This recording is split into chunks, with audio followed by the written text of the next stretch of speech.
You raise the perimeter.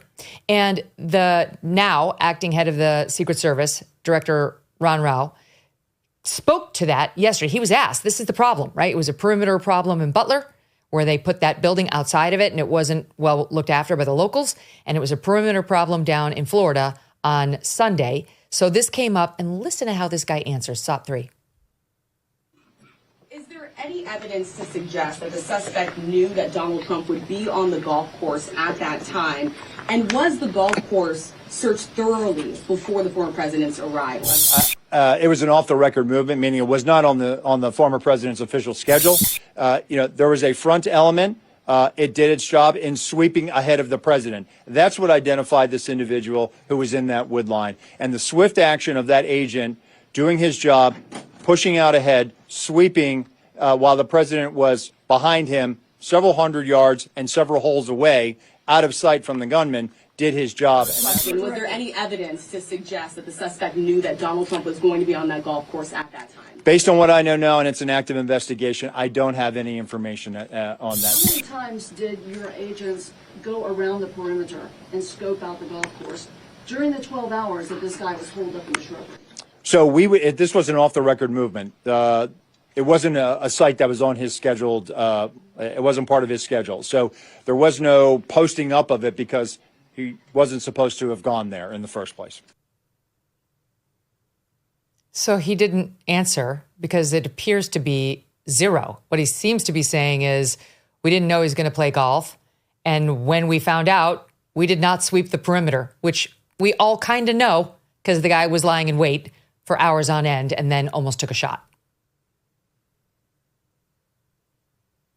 Yeah, so they had a perimeter problem in Butler, 140 yards the guy was lined up. In this case, this guy could not have been more than 2 or maximum 300 yards from where I think the fifth hole was where Trump would have next been. That's at best elementary school grade executive protection. They should be at minimum 1,000 meters for any kind of line of sight or any kind of proper sniper capability.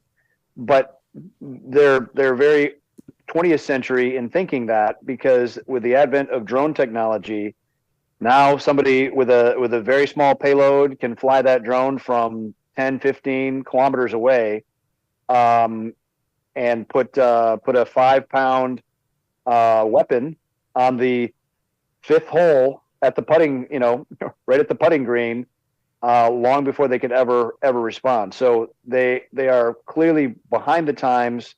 They have gone backwards in capability, and to me it's a microcosm of the greater federal government problem we have. Is an enormous amount of federal agencies that are completely out of control and bloated and filled with largely useless people that are actually maligned to any kind of mission for that organization instead of actually adding value.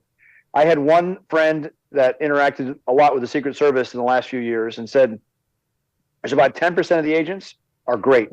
They are Olympic grade. They're trying to carry all the water. There's another 40% that are just the absolute mid-grade bureaucrats, and the other half are not just useless, they're beyond useless. So it's not a matter of just adding people. You have to add the right people. And I'd say the next director there has to rescreen every person, almost like a reform program, and see what standard they can hit and cut the bottom half and either find them a different job. Because remember, all these HSI agents that were assigned in Butler, HSI is really just ICE. It's Immigrations and Customs Enforcement, rebranded because Democrats didn't like how ICE sounded. So they renamed them HSI agents. But even if there's full-on Secret Service agents, they should be focused solely on executive protection. That's it. Not focused on credit cards, currency, and other bank fraud. Mm-hmm. So we are learning more about the attempted shooter here, and it's very curious. You tell me what you think is really going on here, because now the latest is that he was known to the FBI, that he was reported and the subject of a previously closed 2019 tip to the FBI where it was alleged that he was a felon in possession of a firearm. In following up on the tip, the alleged complainant was interviewed, and they're saying that the complainant did not verify providing the initial information. So I guess there's some question about whether the informant stuck by the actual allegation. And then they said that the FBI passed the info to local law enforcement in Honolulu. This guy was on the Fed's radar because thanks to some of his overseas work going to Ukraine and trying to get freedom fighters over to Ukraine, he was so nasty and upsetting to people who were over there that they sat with Customs and Border Control and said, there was one nurse in particular who said, of all the people I've met over here, you need to watch this guy. He's a threat. This is not a good guy, and he's going to do something to somebody one day. So, not to mention all of his criminal convictions for having a weapon of mass destruction in 2002 and multiple other convictions that from that point forward. This has many people wondering, what is the likelihood that he's just this rando who is going to take out the president? Could it be there are other forces at play here? Those are questions that must be answered. I've asked people involved in the Afghan evacuations and Ukraine, and some of them had heard of him and found him to be a kind of a wild loser looking for a mission. So if I'm going to type the guy, I would say he tries to attach himself to the Afghan evacuations, and then he pivots from there to Ukraine and makes that his passion. I think the guy was almost a social media addict and really got fed the mass psychosis that the Dems were feeding him. And with all the horrific language used against Trump, they wind this guy up, and now he's going to self-actualize by becoming the guy who takes out Donald J. Trump. That's why he had his GoPro mounted on that fence. He was trophy hunting to leave his mark. I don't trust the feds to do an adequate job investigating. They can't be trying him or raiding Mar-a-Lago on a bogus documents case. You know, the FBI agent in charge of the Miami field office had to scrub his social media account, all his accounts, before he was named Miami SAC because they were so virulently anti-Trump. So I can't believe that they're going to do an honest job of looking at any other link analysis of what spun this guy up. Now, supposedly he was driving a stolen car. Did he carjack it?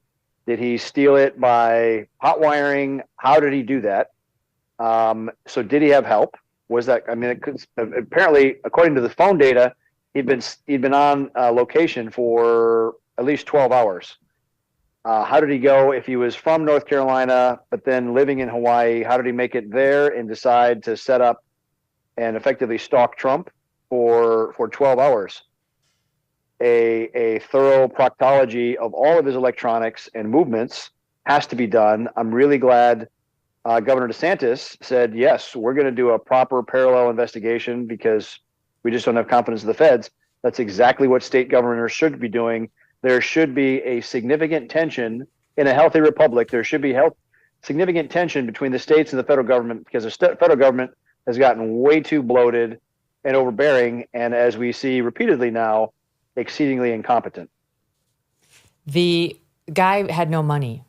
I think he was, what was it, $3,000 a month he was getting, but he had to pay for his home in Hawaii. He has a son who has got a blue-collar job. He had what was described as an arsenal at his home in North Carolina, which cost money. He did get a plane ticket, obviously, from Oahu all the way to Mar-a-Lago.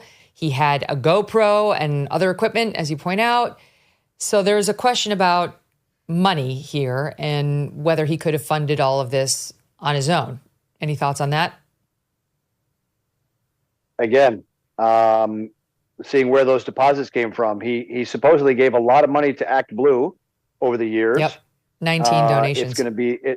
It's going to be impossible for the Dems to try to recharacterize him as some right winger. But again, they're trying. Former Trump supporter. Yeah. That's what I've heard him describe. Former Trump supporter. Yeah, it's absolute madness that the feds have memory hold anything and everything to do with Butler, Pennsylvania. How did this kid get explosives in his vehicle?